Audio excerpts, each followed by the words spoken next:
Padova città d'arte con un ciclo d'affreschi medievali trecenteschi in attesa del riconoscimento UNESCO.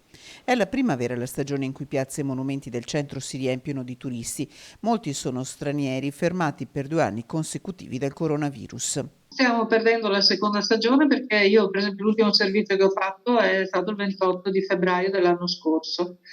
Quindi abbiamo perso un anno completo perché poi ai primi di marzo, insomma, è stato bloccato tutto. Ferme da mesi le guide della città, prenotate da scolaresche oltre che da comitive. Durante la scorsa estate, grazie al comune, qualcosa si è mosso con il tradizionale appuntamento dei notturni, tante le attese per il 26 aprile. Ci sono dei segnali di movimento che stanno cominciando a chiamare in segreteria, non tantissimi, ma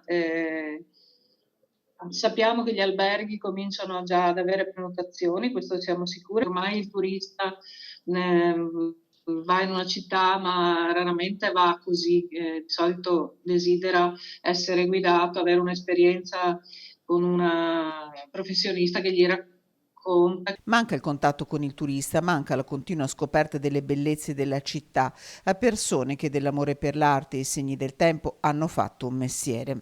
Quasi tutta la parte dell'anno io sto in giardini splendidi, in bellissime ville, a contatto con affreschi, in una sinergia continua con il racconto del passato e la bellezza del presente. Turismo dall'Italia, turisti di prossimità in quest'estate 2021, che proporrà molte iniziative all'aperto con la visita ad antichi giardini come quello ottocentesco di Villa Cittadella Vigo d'Arzere e Valmarana a Saonara.